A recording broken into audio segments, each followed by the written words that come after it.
Oi, gente, tudo bom com vocês? Aqui é a Pri, fundadora e diretora do Lab. Eu vim aqui falar para vocês que a gente está entrando numa nova jornada aqui no nosso podcast. Eu vou entrevistar mulheres de diferentes nichos e mercados, que são autônomas ou empreendedoras, empresárias, para a gente entender como é a rotina, como que foi o começo, como está sendo a jornada, conseguir aprender um pouquinho e ter muitas referências para a gente. Então eu convido vocês a escutarem o nosso podcast, participarem dos nossos encontros de networking em Porto Alegre, ou das nossas rodas de conversa online, e também conversarem com a gente lá nas nossas redes sociais, que é @olabdenegócios. Tchau! Oi, gente! Mais um episódio aqui do nosso podcast. E hoje eu vou falar com uma criatura sensacional, maravilhosa, muito de bom astral, né? Bem-humorada. Ela é graduada em administração, fez MBA em gestão de projetos. Eu tô fazendo pós-gestão de projetos, então, ó, eu sinto que o sucesso vem daí, né? Vem de ter... Eu acho que traz uma visão bem holística da coisa. Já tem coisas em comum. Tô fazendo pós, ela fez MBA, gestão de projetos, tá ótimo. Fez estágio em banco, foi gerente de conta PJ em banco, diretora do programa de microcrédito na Secretaria de Desenvolvimento Econômico e Trabalho na Prefeitura de João Pessoa, coordenadora adjunta da Funetec e agora empresária também. Olha só que coisa maravilhosa. Vale ressaltar essa coordenação do projeto Procon Vai às Aulas, que é um projeto, inclusive, maravilhoso, que leva... Hoje não é mais com a Funetec, é outra fundação, mas a gente entra com a parte da gestão da equipe acadêmica, que leva disciplinas de direito do consumidor, habilidades sociais, mediação de conflito, educação financeira e empreendedorismo para os jovens da escola municipal. Aqui eles ganham uma bolsa e assistem 5 sábados de aula. Ao final eles são contemplados com essa bolsa, mas o conhecimento, né, eles levam para toda a vida e esse projeto é maravilhoso. Com certeza. Obrigada pelo convite. E ainda por cima é minha xará. Olha só. Aí juntou, né? Aí vocês estão vendo que a resenha vai rolar. Juntou as duas aqui. A gente já teve uma reunião para se conhecer. Aí teve uma reunião para fazer um roteirinho bonitinho. Conversamos mais que fizemos roteiro. Agora de novo. Claro que não existia gravação, a gente só ia conversar. Exatamente. Mas me fala, menina, sobre essa carreira desde a faculdade de administração. Foi planejada essa carreira toda bonitinha, assim? A cara dela, desespero batendo. Me fala, Pri, existe alguma carreira que é planejada? Eu suspeito. Eu acho... A Anitta planeja cada punzinho que ela dá. Outra, eu acho que ela nem é humana. Tem minhas dúvidas também, às vezes. Inclusive, conheci uma pessoa, eu fiz um workshop, ele estava ministrando o workshop, ele era do Rio, e ele estudou com ela, e ele falou, a mulher era fora da curva já, então... Né, dá para entender. Mas assim, a gente trazendo para a linha média das pessoas, né, é pouco provável que a gente inicie a vida adulta já sabendo para onde a gente quer ir. E hoje o meu filho está com 16, vai fazer 16 agora, né, em novembro. Ele está no primeiro ano do ensino médio. E desde pequenininho ele já demonstrava muitas aptidões relacionadas a carros, caminhões, ele montava Legos e ele fazia estruturas assim que a gente dizia, de onde é que ele está tirando isso?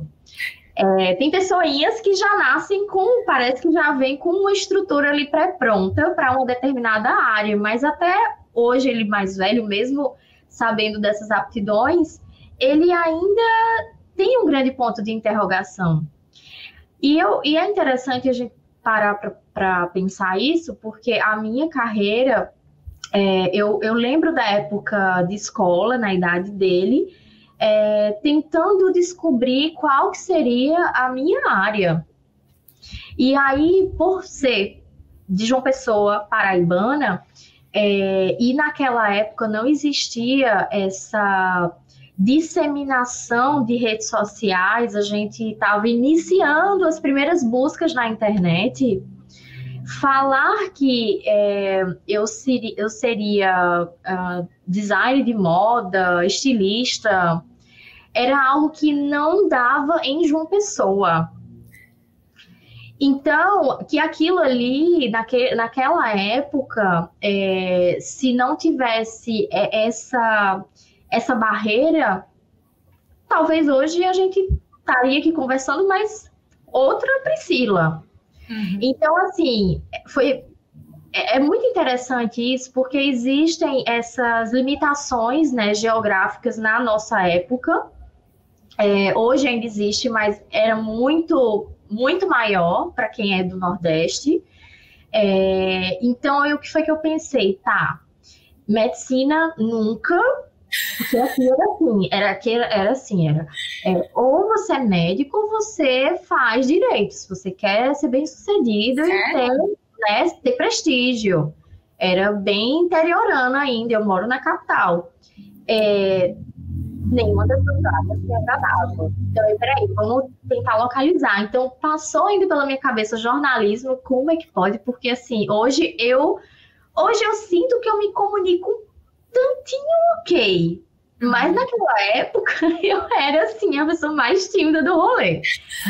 E aí veio a administração como uma possibilidade. E engraçado que a administração, para muita gente, por muito tempo, e talvez até hoje, parece aquele curso de não sei o que vou fazer administração. Sim. Só que aí tinha uma parte de mim que se identificava com aquilo, porque quando pequena eu gostava de brincar de mercadinho com a minha irmã, de vender. Eu já empreendi quando criança, vendia canetas.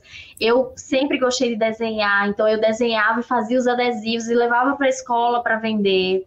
Cara, isso é muito engraçado, porque todo mundo, já tive entrevista com 3 pessoas. Todo mundo com quem eu falo sobre essa questão do empreendedorismo e tudo mais, como é que começou, como é que era a infância, todo mundo vendia alguma coisa, até a faculdade, cupcake, doce, bolo, não sei o quê, cartão de Natal e coisa, sabe? É uma jornada, não existe uma experiência individual nessa vida, cara. É muito difícil você achar na sua turma de escola, tipo... todas as pessoas vendendo, vai ter alguém ali que vai aparecer vendendo alguma coisa e vai dizer, peraí, ela tá vendendo alguma coisa, e eu fui essa pessoa. Sim. E assim, não me pergunte como foi que eu me inspirei, só veio a ideia e foi, né? Também não lembro nem o que eu fazia com dinheiro, mas eu lembro que quando... era pro Doninho. Eu não sei, talvez, eu não sei, não lembro. Mas a administração veio com essa possibilidade, passei de primeira, né, e segui. Já no curso, meu pai tinha tido uma crise financeira, meus pais, né, tinham tido uma crise financeira. Foi uma crise bem braba, né, como a gente fala aqui, assim, foi uma situação, ele decretou falência, tal, a gente vivia bem. Mas daí eu já tive que começar o curso na Federal buscando meios de, enfim, né, de trabalho. Então, eu já iniciei como estagiária numa loja de uma tia, que ela foi me abrir as portas, né, isso aí foi uma grande oportunidade. E aí, lá dentro eu percebi que não ia ter como crescer, porque, enfim, se eu crescesse eu era sobrinha da dona e o pessoal não ia dar essa oportunidade, enfim. Ainda tentei estudar para concurso, muito ouvindo, né, os pais, minha mãe principalmente, filha, estude para concurso. Eu tentei, juro você, sempre fui uma aluna, tirava notas boas, mas assim, para concurso era uma coisa que não foi. Não ia. Eu fiz ainda algumas provas. Aqui, a Paraíba, ela, apesar de hoje a gente ter muitos empreendedores, mas ainda é um estado que movimenta sua economia pelo serviço público. Então, imagina naquela época. Então, assim, ter estabilidade era uma coisa que era muito forte. E eu fui nadar contra essa correnteza aí, né? Porque não me identificava, eu não conseguia me imaginar fazendo o mesmo serviço durante a vida inteira. Então, foi quando eu recebi, né, de uma amiga, olha, vai ter uma entrevista de emprego no Banco do Brasil para estágio, e eu já estava na universidade. Foi muito interessante esse episódio, porque nessa entrevista eu sentei numa mesa, eu estava realmente me sentindo num ambiente capitalista, assim, aquela coisa. Porque o gerente da agência, ele parecia Roberto Justus, ele era topetão todo bonito. Amor. Bonito ele era. E aí, era um mesão grande, era uma agência empresarial, no 10º andar, aquele ambiente totalmente corporativo, executivo. E naquela época eu achava o máximo aquilo. E na mesa de entrevista eu estava concorrendo com mais duas amigas minhas. Olha que loucura. Eu falei, meu Deus, o que é isso? Eu tô concorrendo com minhas amigas de infância. A rivalidade feminina começa aí, né? Puta, né? Aí eu falei, gente do céu. E aí eu que passei. Né? Passou, Enfim, né? eu que passei. E assim, foi maravilhoso. Eu amava trabalhar ali. As amigas ficaram puta contigo ou levaram na boa, conseguiram amizade? Nunca mais foi falado isso.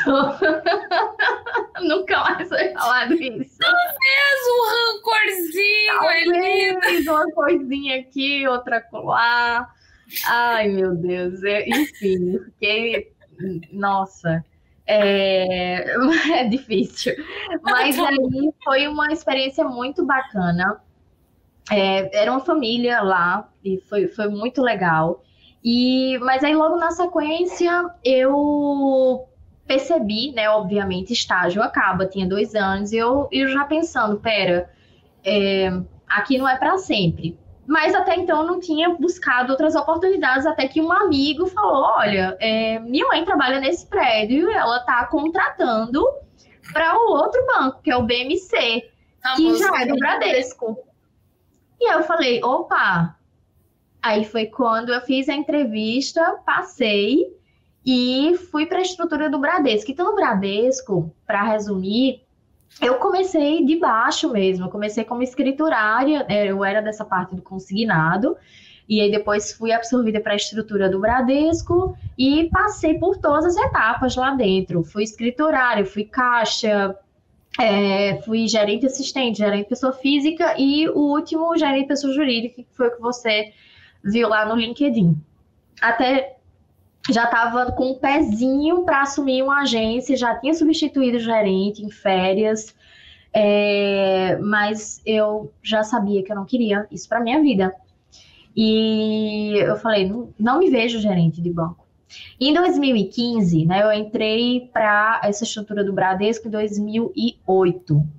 Em 2015 foi quando começou a minha inquietação para sair do banco. Eu não me identificava mais com aquilo, eu não me via vendendo aquelas coisas horrorosas para os clientes. Aquelas metas não eram as minhas. E começou a dar um conflito, sabe? Uma crise existencial de ter que sair de casa todo dia para fazer aquilo. E quem é bancário, uma vez bancário, acha que só consegue fazer aquilo na vida. É bem triste, né? Então, eu havia terminado já a minha formação, já era mãe solo. E naquele momento ali, eu percebi que para sair do banco, eu precisava me organizar financeiramente. Porque eu vinha em um piloto automático de sair de casa para trabalhar e viver a vida ali, fazendo um hobbyzinho e outro, uma coisinha aqui e acolá, e gastando mais do que o que eu ganhava. Até quando eu percebi que para sair do banco, eu tinha que quitar um débito de 70 mil reais, que era tudo, que era carro, que eu estava financiado, que era cartão de crédito, faturas a vencer, empréstimos, porque na época que eu fui caixa, eu perdi dinheiro no caixa, quando a gente perde dinheiro, a gente que paga. Então, que ambiente bem saudável, né? Maravilhoso, maravilhoso. Eu digo assim, eu sempre falo, foi uma escola, porque, vamos lá, corta para hoje. Hoje empreendendo, hoje fazendo tudo o que eu faço, eu sinto que todo esse ambiente me ensinou o que eu quero, o que eu não quero e também como lidar melhor com as pessoas que passam por mim. Porque ser gerente em banco, e principalmente quando você é gerente de contas, você precisa ser psicóloga, você precisa ouvir bem as pessoas, você precisa lidar com todo tipo de pessoas mal intencionadas, não sabe? Todo tipo de golpe, de coisa, tudo a gente vê por lá. Né? Então a gente vamos dizer assim, é treinado num campinho de batalha, bem dizer isso, sabe? Então eu chamo de escola, uma escola que foi um pouco dura e que me trouxe dentro dessa transição para um momento de um desafio enorme emocional. Eu tive crise de ansiedade, eu tive alguns acessos de pânico também. Principalmente nesse momento em que eu não queria estar lá. E aí, essa transição é aonde começa a minha história como planejadora hoje, né? Enfim, eu consegui fazer a transformação financeira, eu consegui, ainda estando no banco, realizar coisas assim bem grandiosas mesmo para mim, para quem estava nessa estrutura, né? Que foi o meu primeiro intercâmbio na África do Sul. Eu fiz voluntariado no hospital lá de crianças, acho que você deve ter visto lá no LinkedIn. Eu fui para estudar inglês, né, e ter esse trabalho. Eu comecei a vislumbrar a possibilidade não sabia ainda o que eu ia fazer. Mas eu comecei a até vislumbrar, será que um trabalho lá fora... A gente passa muita coisa, muitas possibilidades na cabeça, né? Então, foi quando eu decidi também fazer gestão de projetos, me apaixonei pela área. Tu tinha que idade quando tu foi viajar? Essa viagem foi em 2018. Hoje eu tô com 38. Foi 28 para 29. Não mais nova, mas nova, né? Para pensar essas coisas todas, assim, se a gente for botar na timeline ali da vida. Muita coisa, foi uma grande reviravolta. Aí, em 2019, eu ainda no banco, era assim, eu tava passando por essa chuva, né, por essa ponte, que eu precisava sair de uma situação financeira e estar bem financeiramente para sair do banco, já com tudo quitado.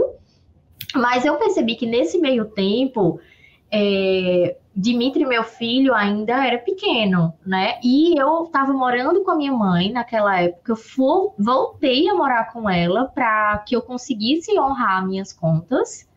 E aí, naquela época, a gente dividia quarto, eu e ele. E foi um passo para trás para eu conseguir dar outros passos para frente, uma vez que ela era minha rede de apoio.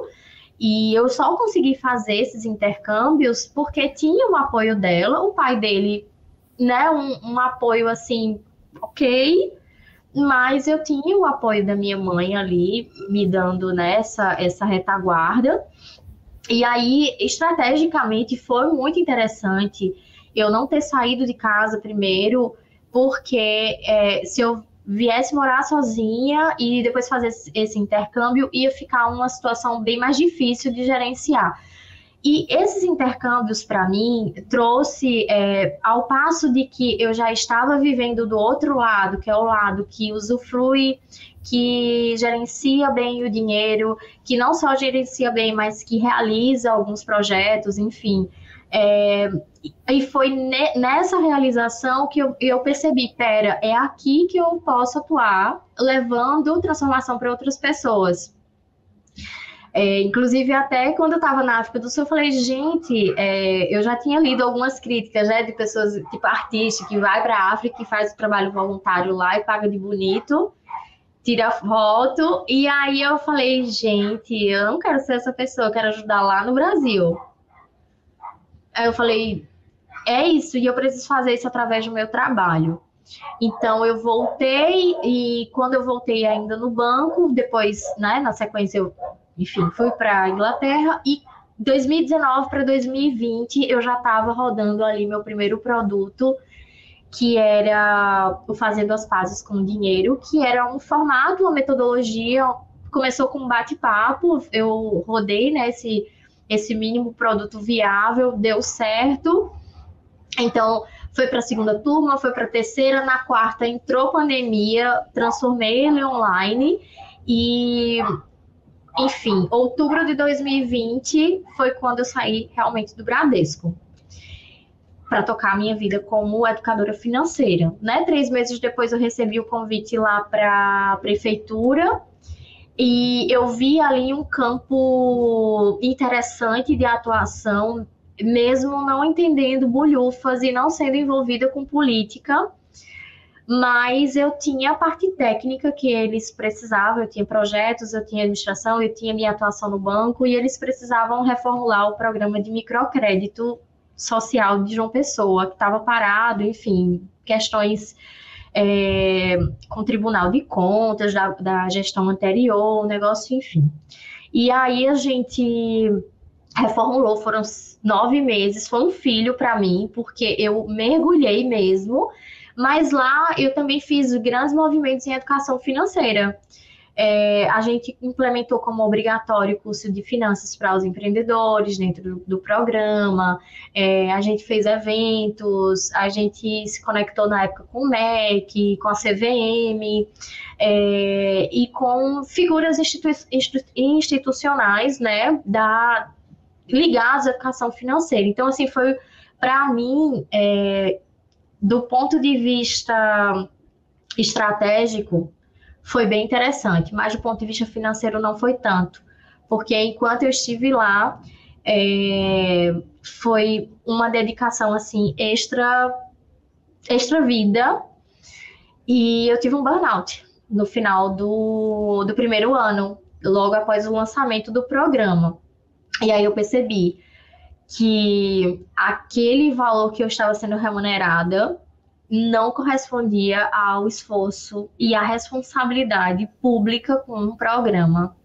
Normal. E aí eu falei, vou olhar de novo para o meu negócio, vou voltar aqui, o programa tá bonito, foi premiado pelo Sebrae, tá lindo, maravilhoso, deixa eu fazer o feijão com arroz e eu vou aqui seguir, olhar de novo para o meu projeto. E eu comecei a fazer os atendimentos individuais, que era algo que eu já estava construindo antes mesmo de entrar para a prefeitura, e enfim, consegui ano passado, em abril, desligar essa chavinha, e aí eu estou há um ano agora como empreendedora, como você fala, empresária, saí do MEI recente, né? Então já temos algumas conquistas.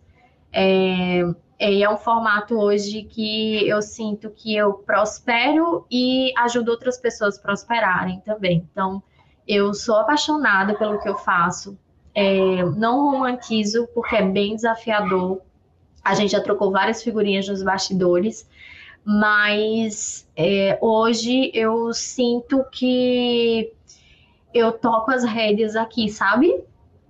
Dentro do que eu acredito, porque foi muito tempo em sistemas que me moldaram. Foi bom enquanto durou, mas que bom que eu consegui sair. Fala um pouquinho, já que tu entrou no assunto, sobre essa saída do MEI para o ME, né, para a microempresa, e a tua história fala muito sobre a questão do tabu das finanças entre mulheres, né? de a gente ainda precisar discutir sobre dinheiro, sobre cuidar de finanças, sobre mulher ter esse poder sobre a própria vida, o próprio dinheiro. Sim. Eu acho que isso casa muito com essa situação da gente sair do MEI, do planejamento que a gente precisa ter como empreendedora para se tornar uma empresária, sendo microempresária, né, microempresa, porque é completamente diferente o rolê. Então eu queria que tu contasse dessa tua experiência, que eu sei que não foi das melhores, né? Diferente de alguns depoimentos que já tivemos aqui. Eu digo assim, eu abri o MEI na época que eu saí da prefeitura, porque o nosso acordo lá com eles, até para, enfim, né, pela parceria que eu conquistei, a secretária lá é uma grande amiga, então eu não sairia totalmente, eu ainda ficaria como uma consultora de educação financeira, prestando palestra para os empreendedores do programa, né, porque é uma etapa obrigatória eles terem essa bagagem de conteúdo para receberem o crédito. E aí, então eu tive que abrir o MEI, foi bem um empurrão, sabe, na época. Então, eu abri o MEI para que eu pudesse ter esse contrato com eles. Já que tá aqui, né? Agora vamos lá. Foi isso, porque eu imagino o seguinte, que é o que acontece com a maioria dos empreendedores. Começa empreendendo e vai empreendendo na pessoa física. E aí, a pessoa, mesmo que ela saiba que está crescendo, ela não sabe exatamente qual é o momento que ela pode dizer assim, já está na hora, né, de abrir o MEI.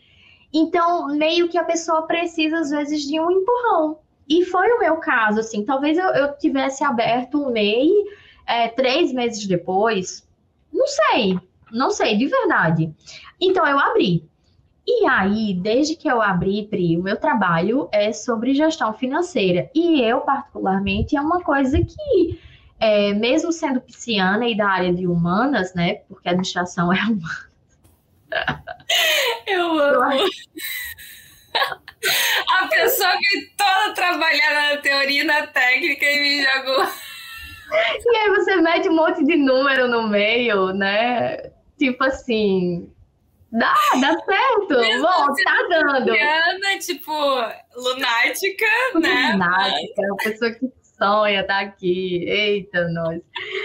Então, eu já fui contratada uma vez por uma pisciana que ela disse assim: eu preciso de uma pisciana pé no chão. Que nem eu disse, tá bom. Virou no Capricórnio e foi pro peixe, né? Tá maravilhoso. Então, o meu ainda tem ascendente em câncer. Creio das pais. Nós vamos começar a baixar o mapa astral aqui, não, acho que não vai ser uma boa. Não.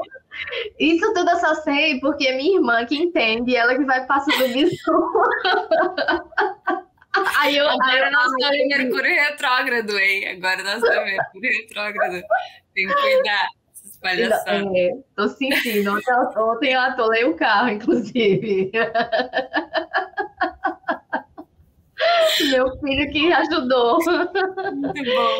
Mas, enfim, então, então quando eu abri o MEI, eu já falei assim, tá, ok, vou abrir estamos aqui com o MEI, mas a gente sabe que o teto do MEI é 81 mil hoje, o que dá aproximadamente 6 mil e pouquinho por mês. Isso não paga o meu custo de vida. Então, eu já sabia que o MEI era só passagem. Então, foi o que eu fiz já desde o começo.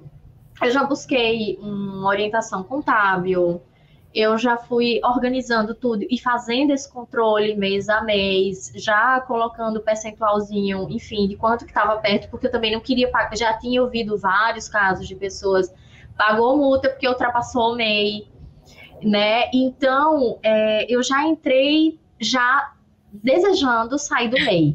Só que essa pequena transiçãozinha, né? Talvez rolou para mim agora que foi em julho, né? Que passou. E aí, assim, para mim, eu acho que foram muitos detalhes, por mais que eu já estava com uma estrutura pronta ali, o meu modus operandi do negócio, porque eu recebo das clientes via Pix no InterPJ e no Asas. E eu já estava antecipando. E aí rolou uma discussão assim de entendimento como é que eu geraria as notas. Então isso ficou um pouco confuso para mim. Porque a área contábil, de verdade, assim, é uma área que hoje eu sei muito de tanto trocar informação, mas é uma área que eu nunca gostei. A área contábil, para mim, assim, é um a pessoa do planejamento financeiro não gosta da área. O que sobra para nós, meros mortais, entendeu? De humanas. O que sobra para nós? Nunca gostei da área contábil. Eu espero um dia, sei lá, dizer o contrário, mas é para isso que eu chamei a assessoria, porque eu falei, delega, a área que a gente não curte, delega, pelo amor de Deus.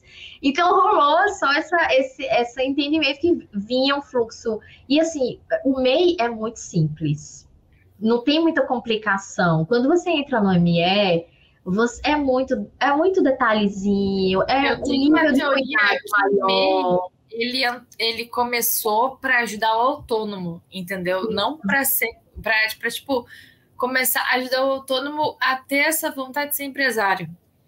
Porque não tem como tu sair de um troço de um valor de autônomo para ganhar um valor de ME. Tu tem que ter uma ponte no negócio. Tu tem que ter uma ponte, não é... E essa transição, ela é muito pesada. Porque de R$76 pagar 6% do que você fatura, bom, isso se a pessoa for enquadrada no 6%, que foi o meu caso, né? Pode ser enquadrado em 11% e vai cacetada. Mas no meu caso, então a gente teve que fazer alguns ajustes, assim. Eu posso dizer que pelo fato de eu estar acompanhada, esse foi um processo mais tranquilo. Mas se eu não tivesse acompanhada, eu confesso a você que por não curtir muito... outro burnout. Nossa Senhora, Deus me livre. Eu quero construir meu negócio para ter saúde mental, acima de tudo. Então, foi essa questão. E você me perguntou com relação à temática para mulheres, né? Veja, eu hoje até...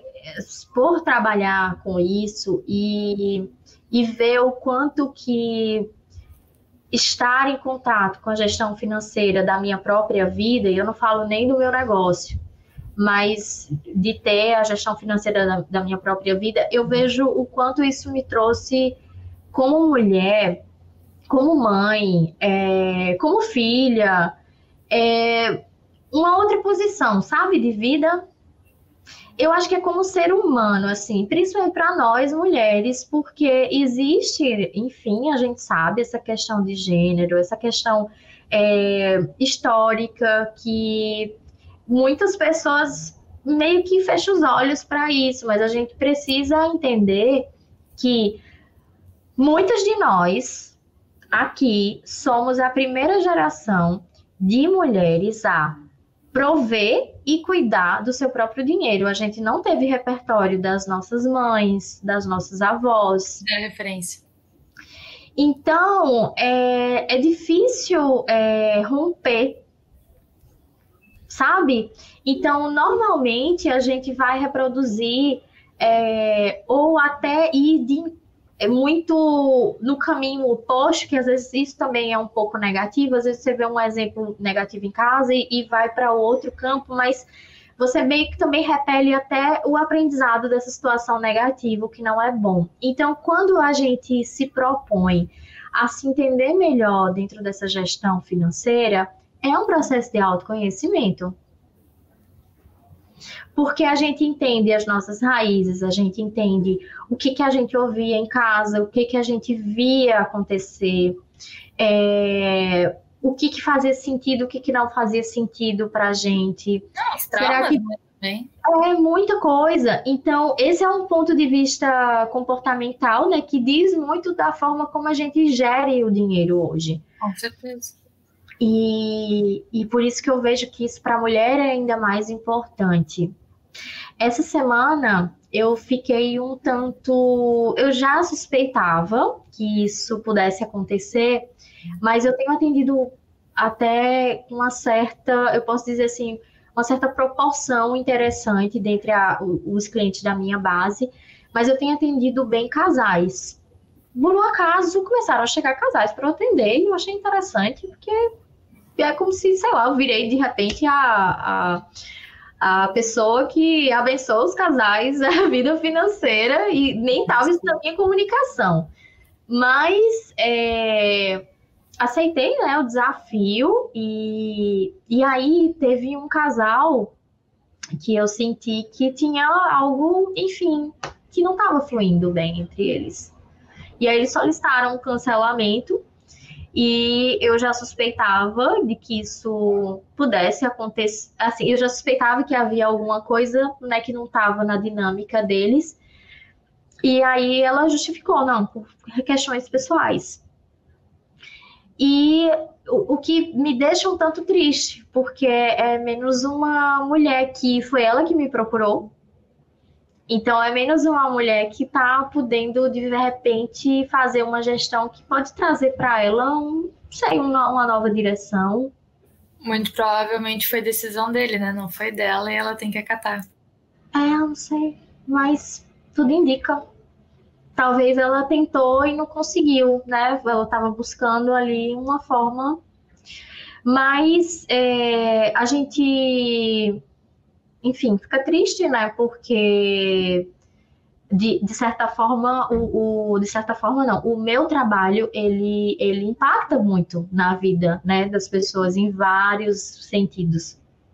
Então, ainda mais num casal que é a família, enfim, hoje você saber que existe uma sociedade que está doente, que está, né, e aí você saber que teu trabalho pode levar um resultado e fazer uma diferençazinha, que isso vai reverberar em outras vidas, a gente não sabe em que alcance que isso chega. Então, quando a gente perde um filho no meio, o negócio a gente dá uma opa, né? Mas, enfim, acontece, né? A gente tá falando de seres humanos, a gente também não pode também ter controle de tudo, né? Exatamente. E tu tem mais clientes mulheres, né? Mas isso é natural, aconteceu. Isso aconteceu sem planejamento ou foi planejado? Foi planejado. Conte-me sobre. Aconteceu comigo como mãe solo, e eu vejo o quanto que isso é poderoso. É poderoso. Os homens, eles têm várias referências financeiras masculinas e as mulheres pouquíssimas. Hoje, graças a Deus, esse contingente está aumentando. Eu faço parte da nossa, né, que é a Escola de Planejadores Financeiros, e temos muitas mulheres lá. E é muito importante que mais mulheres estejam falando sobre isso, porque eu sou uma mulher branca do Nordeste, mãe solo. Olha que características. Então, eu vou representar ali um nicho diferente. E tem a mulher negra do Sul que vive as dificuldades dela lá, e ela precisa conversar com essas pessoas, ela precisa achar essa comunidade. E tem a mulher negra do Nordeste que também vai ter a comunidade dela. Então, é muito importante essa questão da representatividade, da referência. E eu coloquei um pezinho e mergulhei totalmente nas finanças comportamentais, então isso traz também para mim um bom campo de atuação e resultado, porque a gente não fala de finanças para robô, né? Obviamente, a gente não fala de receita de bolo, a gente não empurra a goela abaixo uma planilha, a gente constrói o que vai fazer sentido principalmente para uma vida de uma mulher que muitas vezes quer vestir a capa da Mulher Maravilha e administra 1000 pratinhos. E o financeiro vai ser um grande peso na vida dela se ela não estiver fazendo. E se aí a gente entra em uma consultoria para implementar algo que seja completamente diferente do que ela, enfim, pode assimilar, a gente vai ter um trabalho fiasco. Sim. Tu falou dos 1000 pratinhos, né? E os cursos da Hotmart? Fala aí do teu cursinho da Hotmart. Meus cursos... Você fala lá do... Peraí, a gente conversou sobre isso, mas me diz um ponto de destaque para eu lembrar aqui e resgatar. Não, o curso da Hotmart que tu falou dos 1000 pratinhos, que tu botou todas as tuas moedinhas ali, foi entendendo que não ia... Ah, boa, foi, verdade. Esse ponto é bem interessante. Porque eu acho que a gente precisa desse balde de água fria na cara, às vezes, sabe? A gente precisa de um contraponto. Eu, quando entrei para a educação financeira, em 2018 foi quando eu comecei a olhar para isso, né? E em 2019 eu já estava atuando, já tinha feito o meu primeiro workshop e tal. Nesse contexto, antes de pandemia, quem eram as referências em educação financeira para mulheres e, no geral, para homens também? Pessoas no digital. Natália Arcuri, Gustavo Cerbasi, a galera que... Não, mas você sabe quem é hoje? Sim, mas eu conheci depois, eu conheci em 2021, eu acho. Pois é. Mas, se você naquela época já buscasse, você veria esses conteúdos no formato digital. Sim. Cursos, assim, né? Conteúdo principalmente do YouTube, nem cursos. Assim. Então, quando eu imaginei trabalhar com educação financeira, existia, sim, o campo do individual, mas ali naquele meados de 2019 para 2020, que foi o ano que eu saí do banco, a gente levou uma chuva eu posso dizer assim, foi bombardeado pela promessa do Fique Milionário com o digital. Até hoje, né? Até hoje, né? Assim, é porque eu já Mas a fake news já é inventada. Algum borboleta, algum bichinho passou aqui voando. Espero que seja, porque da última vez foi uma barata. E eu falei... Ai, não! Cenas da vida real. E aí, o que acontece? Fomos bombardeados por isso. Eu já tinha o meu curso e quando entrou na pandemia, eu transformei esse curso em online e ao vivo. E depois, eu queria gravar esse curso, porque era um curso de 6 horas. Quem conseguia participar adorava, mas as pessoas não conseguiam sempre se inscrever porque era num sábado e ninguém às vezes tinha 6 horas já corridas para disponibilizar para fazer o curso. Cara, 6 horas inteiras corridas, não sei. Porra, mas daí tu também, né? Mas aí o que acontece? A galera que ficava e dizia assim, não sentia o curso passar. Estava validado, maravilhoso. Mas eu pensava assim, pera, eu posso chegar aqui a outras pessoas, deixar isso gravadinho e outras pessoas assistirem no seu momento. 6 horas direta petrada até para ti fazer o negócio, Deus livre. Eu acabava, mas eu juro a você, eu acabava cansada, mas eu saía numa energia, eu queria sair pra mas com certeza, uma imersão. Bem interessante. Mas puxado. Mas exausta, né? Nossa senhora, banheiro puxadão. Cadeira. Aí, o que acontece? Gravei o curso. E na época a gente foi um casal amigo meu, que eles já tinham um curso, eles já vendiam deles, né, na área de... Muito interessante, né? Acrobacia aérea, que eu já fiz circo, eu já fiz acrobacia. É uma parte aí da minha história, não sei em que momento ficou, já era, já passou. Eu quero voltar, inclusive. Do nada, sabe assim? Tipo, é tipo anúncio da Jequiti, né? A pessoa mais aleatória. Não, mas ó, a minha amiga lá é mais aleatória do que eu. Faz completo sentido quando tu pensa que fez uma pisciana, uma trajetória dessa, entendeu? Tipo... A gente tem que abrir uns pop-ups de vez em quando.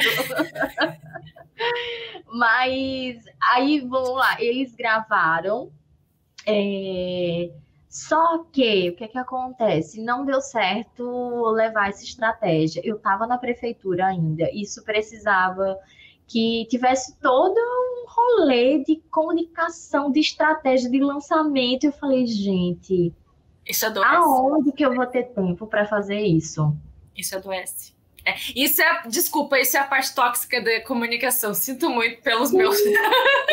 Pois é, mas aí, veja, a gente é muito bombardeado pelo discurso dos que deram certo, e quem não dá certo parece que é fracassado, né? Mas até os que dão certo é fake news. Conheço vários, tá, amiga? Sim, eu imagino. Vários. Uhum. Sim. E aí, o que acontece? Comecei a atender no 1 a 1. E o caixa começou a aumentar. Viu? 6 horas é problema. Eu falei, que raios eu tô fazendo insistindo aqui nesse negócio que me exige ter 10 braços, que eu não tenho, e ainda tentei com um amigo na época, eu chamei, vamos, ele é de projetos também, mas ele também não tinha experiência, e a gente ficou rodando atrás do rabo, enfim, não deu em nada. E aí eu falei, amigo, vai pro teu canto.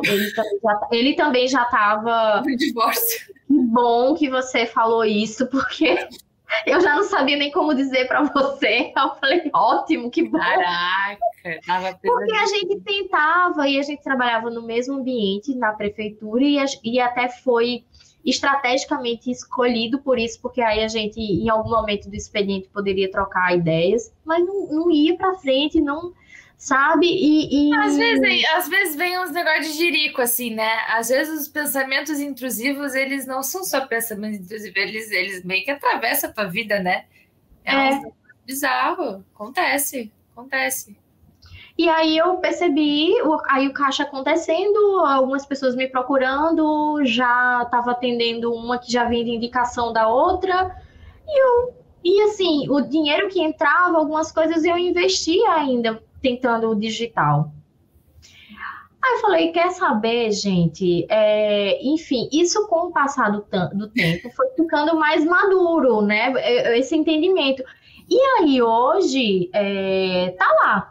O Fazendo as Pazes tá lá, lindo, maravilhoso, coisa mais fofa, tem meus gatinhos na mesa, a fotografia tá legal, o curso tá bonito, mas eu não subi a estratégia.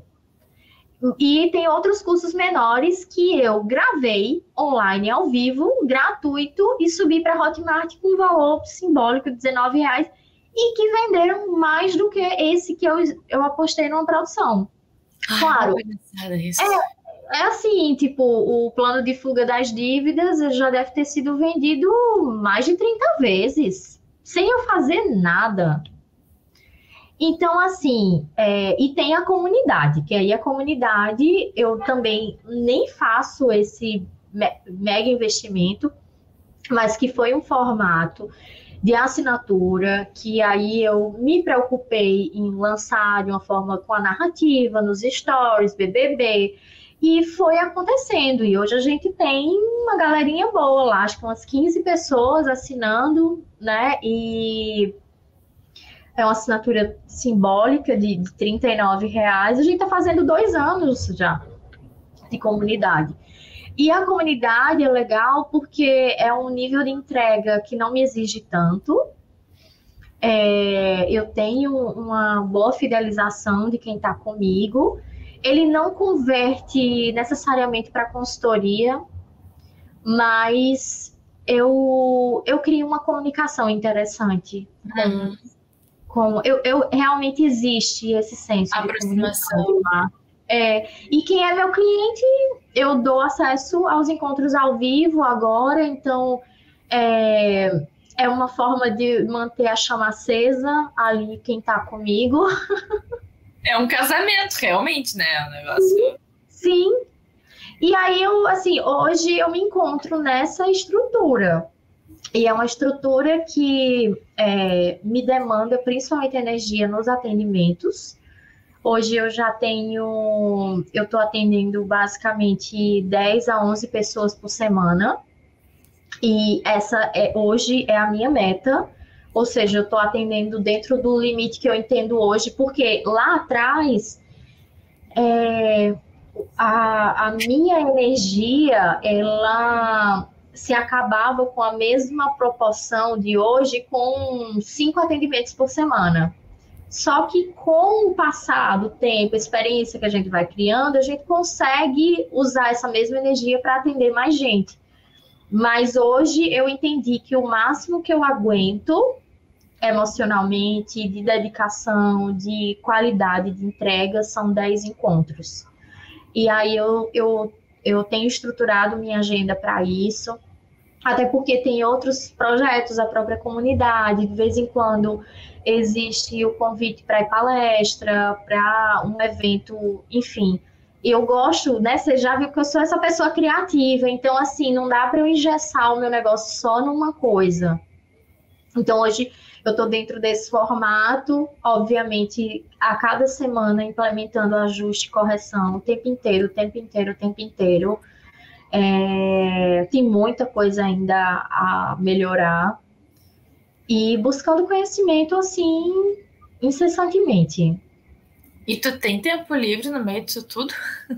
Eu tenho deixado meus domingos livres. E a quarta-feira à noite eu não atendo. Deixo ou para cuidar de casa ou sair para lanchar. E segunda-feira de manhã eu não atendo. E sexta-feira à tarde também eu não atendo. Segunda de manhã eu bloqueio minha agenda para serviços internos. E sexta à tarde, para trabalhar a comunicação, eu bloqueio a agenda, não atendo. Agora, me pergunta se a quantas sextas-feiras eu estou conseguindo sentar e produzir essa comunicação? Nenhuma ainda. Porque sempre vai surgindo uma coisinha ou outra, que não é atendimento, mas é outro tipo de demanda, sabe? Mas a gente vai tentando isolar algumas áreas de tempo para fazer com que isso cresça de forma sustentável. E é muito solitária essa jornada, né? A gente estava falando antes. Cara, como é que tu vai conseguir conciliar a agenda com pessoas que não entendem essa correria, que não têm a mesma correria contigo, que não têm um negócio nas costas? É muito solitário. Até com sócio. O sócio não vai estar naquela mentalidade que tu tá 100%. É muito difícil isso. Sempre vai estar alguém se doando mais. É muito solitário isso, cara. E como tu falou, na sexta-feira eu tiro pra fazer isso, mas não consigo fazer. E é sexta-feira, sabe? Tipo, a galera tá saindo pra beber, não sei o quê, sábado, né? E tu tá ali focado naquele negócio, pensando em metas, porque se não for tu, o negócio não anda. Não anda. Hoje eu tenho uma assistente, né, que é a Cris, assistente virtual. Ela é de São Paulo e ela assim, foi uma grande ajuda e um grande investimento para mim. Porque ela é bem competente e não foi assim um grande desafio ter que passar as atividades para ela. Ela pegou rápido, sabe? Isso faz que é um bastante. grande desafio para quem é empreendedor. Para mim foi um desafio delegar algumas coisas também, principalmente no começo. Mas hoje a gente tá bem afinada, sabe? Que bom, isso é muito importante, muito, muito importante. Agora me diz uma coisa, as pessoas têm muito essa ideia de que para começar um negócio é só tu começar, né? Ainda mais quando a gente fala com finanças, isso e é muito... Não é muito falado sobre... A gente fala muito do plano de negócios, plano Canva, né? Mas dentro ali do plano Canva, se tu não tiver essa noção do planejamento financeiro, que tu vai precisar sim investir o mínimo que seja para fazer panfleto, sabe? Para fazer um site, o que for, até uma mão de obra que tu necessite, ele entra ali no plano Canva como recursos, né? Que a gente precisa colocar. Ninguém fala sobre isso, ou pelo menos eu não vejo as pessoas falando, mas é algo que se torna óbvio quando tu já tem uma estrada, né? Quando tu já presenciou essa necessidade. Porque é óbvio, porque também é o que trava muita gente no começo, né? Sim. Tipo assim, tenho uma puta ideia, tenho que fazer tal coisa, sei tudo que eu tenho para fazer, eu tenho todo o conhecimento necessário, mas eu não tenho o dinheiro, porque não tenho planejamento financeiro. É isso. E as pessoas... eu vou até usar o exemplo da minha mãe agora, que eu acho que vai ser um exemplo bem interessante. Minha mãe tem mais de 60. Ela é a pessoa que eu, enfim, uso até como exemplo, né? Porque ela, até hoje, ela fala muito. Eu tô tentando. Ela ainda tá tentando buscar essa sobrevivência dela, né? E aí ela faz doces, faz pães, faz coisas para festas, enfim, quando recebe encomenda, né? Mas é aquela coisa que vai de acordo com as encomendas que ela recebe, então ela ainda passa, né, algumas dificuldades, a gente ajuda. E aí ela é muito criativa, a quem eu puxei, né? E aí ela tá sempre tentando pensar em novas ideias, só que aí tem uma questão também, que isso é muito também da cabecinha de um empreendedor, que geralmente os empreendedores, eles têm esse tino um pouquinho mais criativo, né? E aí, a cada tempo, ela tá numa vibe de fazer alguma coisa diferente e ela quer vender essa coisa diferente. E a vibe dela agora, que eu entendo todas as justificativas dela, eu juro que eu entendo, porque fazer comida é uma coisa que exige muito, e na idade dela já vai ficando cansativo. Ela teve câncer de mama, foi curada agora há 1 ano, já tá fazendo 1 mês de cirurgia agora em agosto.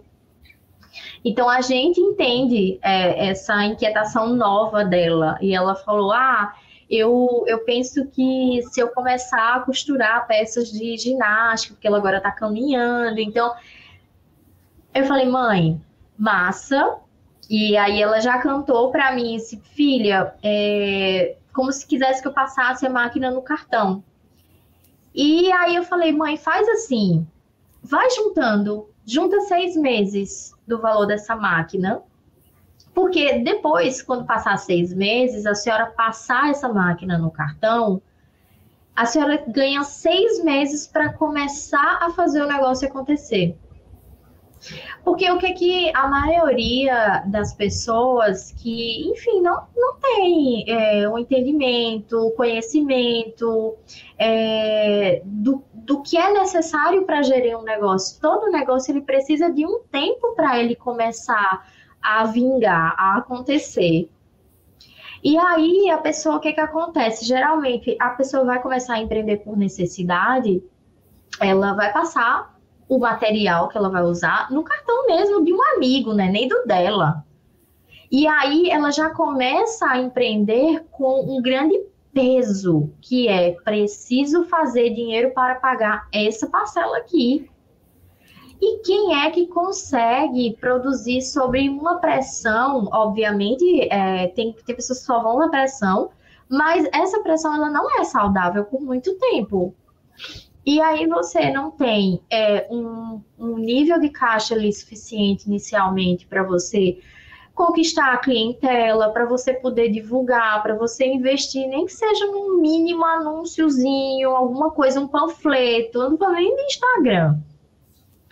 Você ter tempo para você anunciar e até as pessoas começarem a entender que você faz isso, você precisa ter comunicado muito. Você precisa ter enchido o saco muito das pessoas. As pessoas precisam... Tem pessoas que me vêm falando, que me seguem uma toda a vida. E aí diz assim, você atende? Eu tô falando isso quase que sempre, mas as pessoas... não tem obrigação de, primeiro, ler o que eu estou postando. Ninguém sabe se isso está chegando até elas. Então, às vezes, e a grande parte dessas vezes, nós, empreendedores, autônomos, enfim, acha que todo mundo sabe o que a gente faz. E ninguém sabe o que a gente faz. Até essa pessoa olhar seus olhos, conversar com você e você desenhar na frente dela. Eu faço isso. E a pessoa vai dizer, entendi. Agora ela vai tentar saber se eu preciso disso e aí leva mais outro tempo. Até ela saber o que precisa e até ela tomar a decisão de passar o Pix ou o cartão para você. Então, existe um rolê gigantesco aí. E enquanto isso não acontece, suas contas, tem conta para pagar. Então, foi isso que eu falei para minha mãe, que ela falou, filha, você dá um balde de água fria. Eu falei, não, mãe, eu empreendo e eu sei o quanto é necessário a gente fazer um caixinha antes de começar. Então, continue com suas encomendas, faça o seu caixinha com elas, e aí depois a senhora vai ter a certeza de que juntou o dinheiro para fazer algo novo. Porque até isso também, se ela realmente quer fazer isso dessa vez, ela vai juntar isso aí, porque não adianta eu dar uma dívida para ela. Sim. E em quanto tempo, pela tua experiência com as suas clientes que empreendem e fazem planejamento financeiro, tu começa a ver resultado de lucro no negócio? Vai depender muito do negócio. Porque o modelo, por exemplo, o meu modelo de negócio, ele se assemelha muito com a de uma psicóloga, com uma de uma personal trainer, que tem baixo custo. Hoje eu tenho um custo mais alto, porque eu resolvi pagar assistente, porque eu pago uma formação, e assim, eu profissionalizei mesmo o negócio, sabe? Eu deixei... É como eu falei, o banco foi uma escola para mim. E nesse sentido, eu sei o que é um modelo de atendimento de qualidade. Então, eu tendo a automatizar as coisas e para isso a gente investe, né? E aí, mas por exemplo, partindo de um custo enxuto, ali, aquela pessoa, ela... Primeiro, se ela tiver bem precificada no preço justo da hora dela, do modelo de negócio, enfim, para se ter lucro, eu acho que, primeiro ponto, é entender que aquele negócio é para primeiro pagar o custo de vida dela, né? Que é o salário de quem faz aquele negócio acontecer. Então, se está pagando o salário, se está sobrando, eu entendo. Se está pagando o salário, as despesas mínimas e está sobrando, eu entendo isso como lucro. E sempre lembrando de colocar nesse pacotinho aí também uma reserva, né? De capital de giro, que é muito importante também. Então, quanto tempo... Aí, vamos lá, geralmente quem eu tô atendendo já tá no rolê, já há um tempo. O que é que eu vou fazer, o que é que eu tenho feito com essas autônomas, empreendedoras? A gente tem calibrado a questão do preço da hora, de uma estrutura de custo ali bem visível, de uma estruturação bancária separada, para que a gente comece a visualizar um fluxo de caixa que está sobrando e que fica um pouco mais confortável, sabe? Mas eu entendo o seguinte, que a grande maioria das pessoas só estão vivendo na correria e correndo atrás do dinheiro e só pagando contas porque a estrutura do negócio financeiro ali, ela não está bem feita. E o posicionamento dela como profissional também. Eu estou atendendo uma amiga de infância, que ela é fisioterapeuta, e é surreal saber que ela atendia pessoas pelo plano de saúde a menos de R$20. E ela pode usar essa mesma hora dela para cobrar 180, R$200. Então, é muito sobre a pessoa sair um pouco desse piloto automático de porque se não for o plano de saúde eu não atendo. Ok, você pode atender pelo plano, mas vamos botar um percentual aqui de quanto que você atende para você abrir essas portas aqui, mas vamos buscar outras pessoas que te remunerem, porque ela estava assim num estágio de cansaço, sempre correndo, sempre... Eu falei, gente, eu fico cansada só de ver você. Então, é muito sobre isso, é sobre você se reestruturar e se posicionar também. Porque não adianta a gente, olha, o caminho é esse, mas a pessoa não vinga, né? Não vai implementar, enfim, o que a gente está construindo com ela ali. E assim, eu não construo nada sozinha. E de onde vem o medo que a gente tem do dinheiro? De onde vem o medo? Que a gente tem do dinheiro.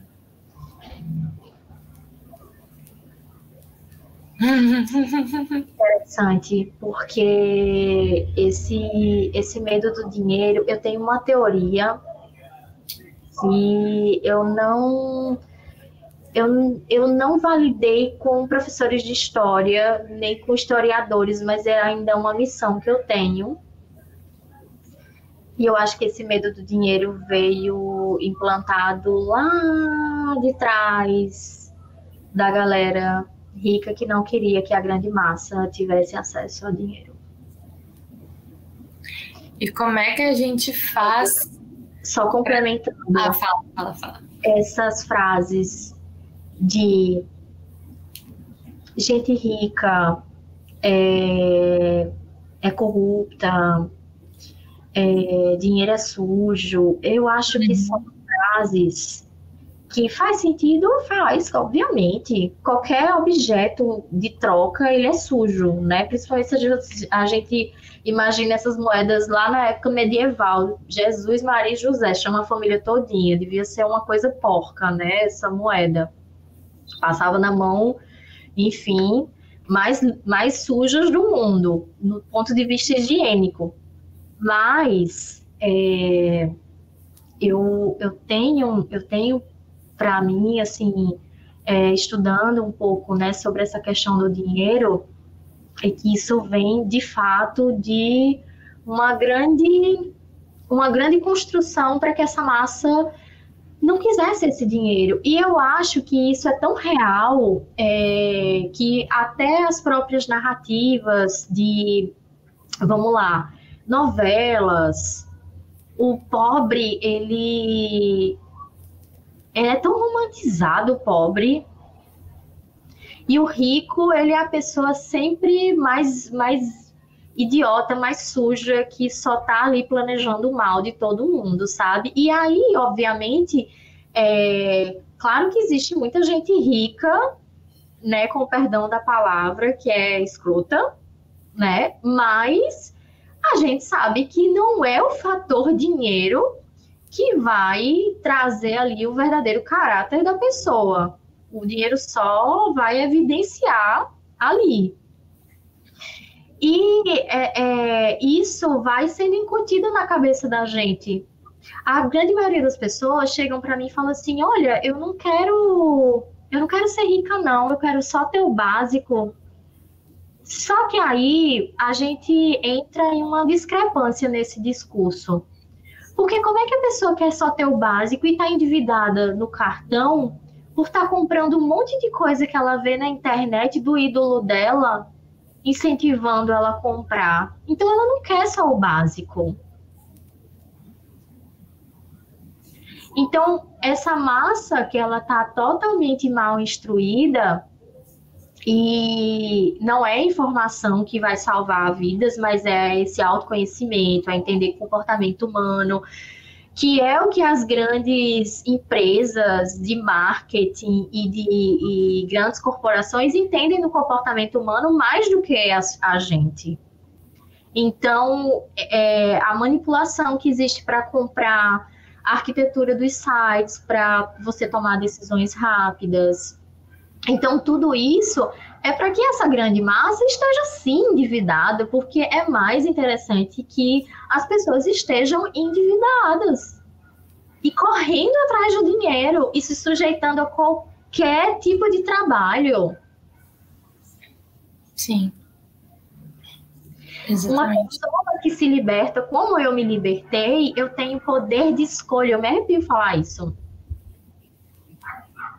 Porque a gente vai conduzir uma vida que é baseada nos seus valores. Eu não preciso correr para bater meta de banco para vender produto ruim, enfiar capitalização em pessoas que vão precisar do dinheiro em alguns meses e vão perder parte do dinheiro. Então, não é interessante para o sistema ter uma pessoa livre financeiramente. Porque ela não vai se sujeitar a qualquer coisa, né? Então, é isso. É isso. É isso. E as pessoas têm essa mania de olhar, o massa geral, né? Tem essa mania de olhar, detestar empresários, né? A gente estava falando, Sim. Acho que muito por causa disso, porque entendem como uma espécie ruim por ter dinheiro que elas não têm. Exato. Um poder que elas não têm. Eu estava em uma palestra, na verdade não era uma palestra, era uma oficina de um projeto que eu faço parte, que é o Donas do Bolso, que leva educação financeira, empreendedorismo para mulheres, né, empreendedoras em situação de vulnerabilidade. E nesse dia, né, nessa oficina, no final, eu fui falar, o tema era sobre decisões financeiras, a parte mais comportamental da coisa, mas no final um rapaz, ele nem estava aparecendo em vídeo, mas jogou lá, né, para o argumento dele. Ele falou assim: mas educação financeira não vai resolver o problema estrutural do sistema. Eu falei: não vai, obviamente, resolver o problema estrutural, mas você se libertar financeiramente é um ato político. Porque você não vai depender totalmente desse sistema mais. Vai depender cada vez menos. Obviamente, depender, a gente sempre vai depender.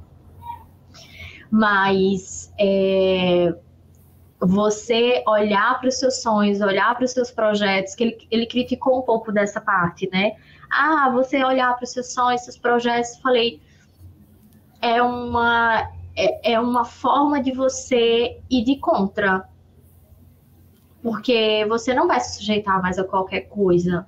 Você vai ser mais crítico, você vai estabelecer seus objetivos, você vai se aprisionar menos.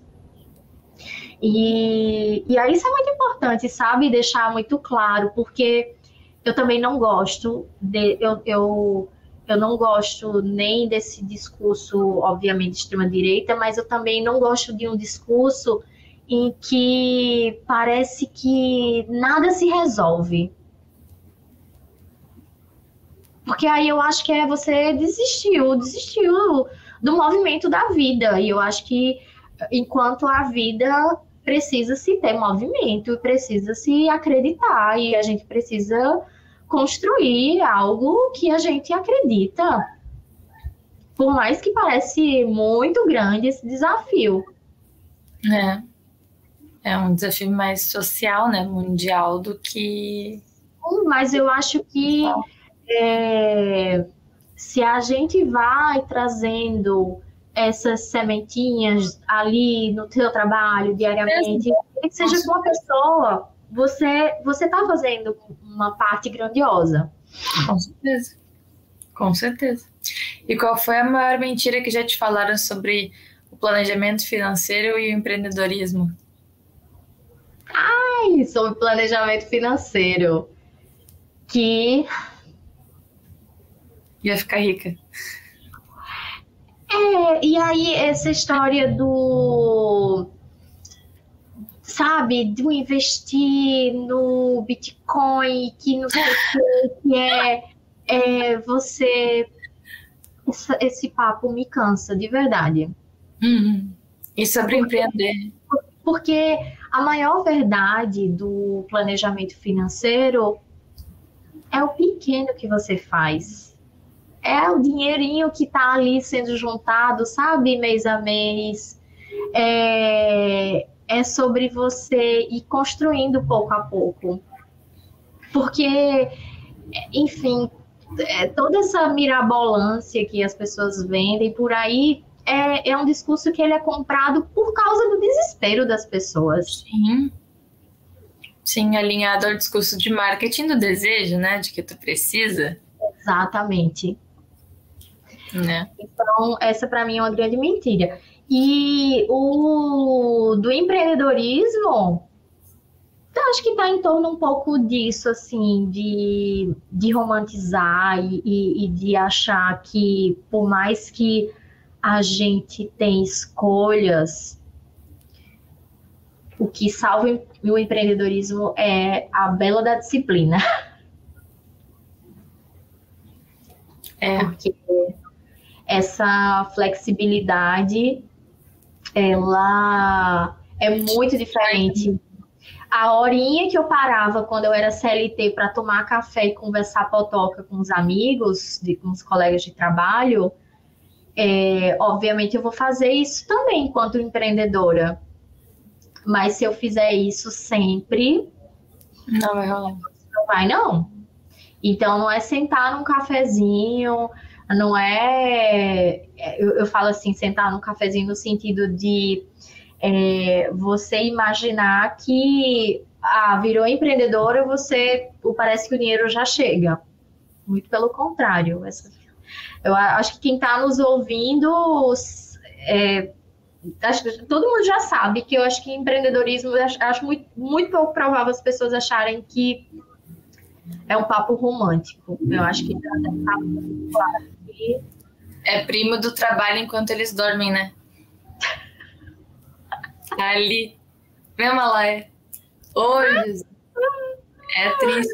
Cara, triste, né? Os discursos que vendem. Ai, pelo amor de Deus. É cansativo. Mas que esse trabalho ele seja feito de forma inteligente. Aí por isso que é muito importante a gente ter uma dimensão muito clara dos nossos objetivos pessoais, financeiros, para que a gente não entre num túnel de trabalho sem fim. E inteligente não significa enganar os outros. Sempre vai lembrar.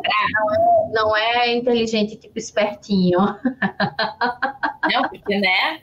É um inteligente que é sustentável. Isso, muito bem. Que respeite seu ritmo, que não te adoeça. Quando eu falo, é muito nesse sentido.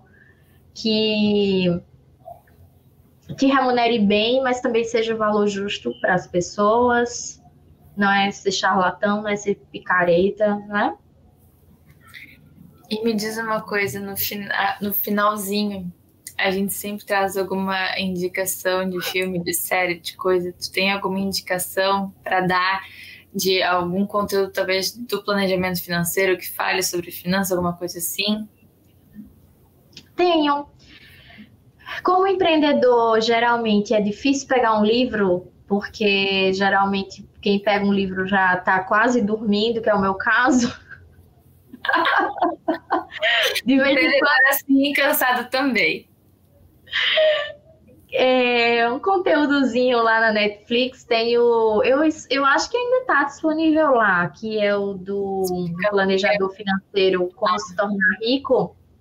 Ele, apesar de ter esse título bem sensacionalista, ele tem abordagens de finanças comportamentais e eu gostei muito, muito, muito da forma que ele aborda, dos valores dele, e ele passa por várias famílias, vários perfis, e é muito interessante porque muita gente vai se identificar com alguma coisa ali, e ele vai dar orientações, ele depois volta para ver como foi que evoluiu ou não evoluiu.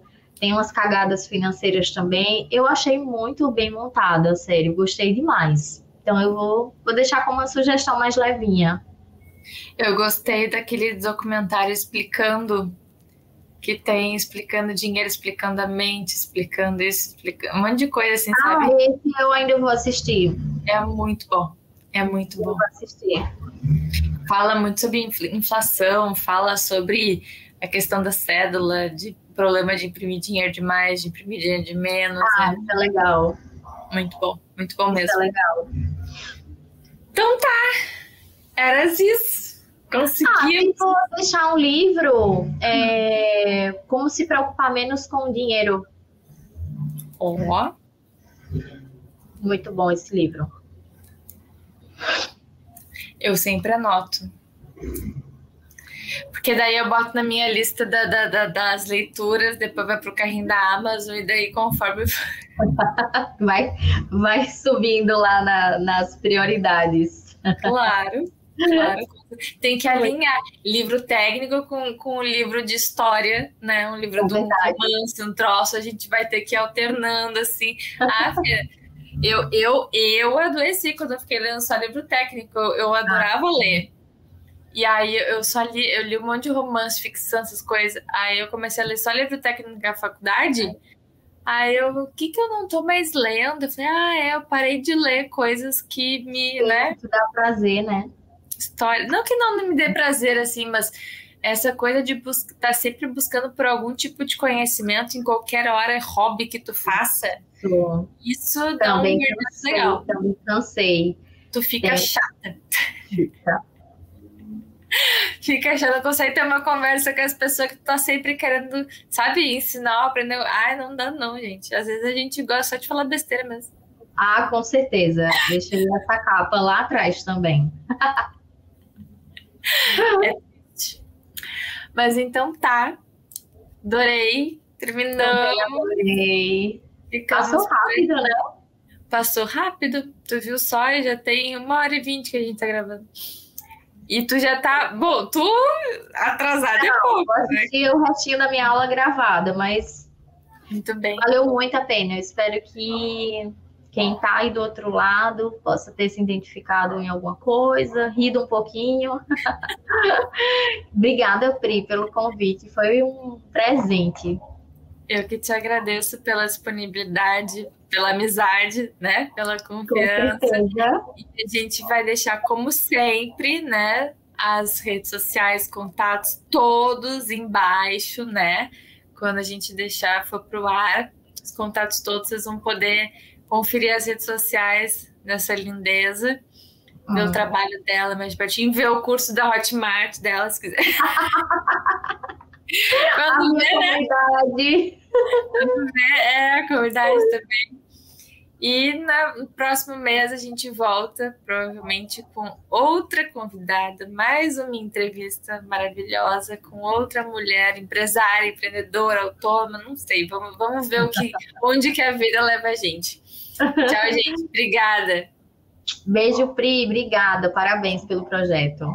Você ouviu o podcast Converse como uma Mulher. Acompanhe tudo o que está rolando no nosso Instagram, o Lab de Negócios.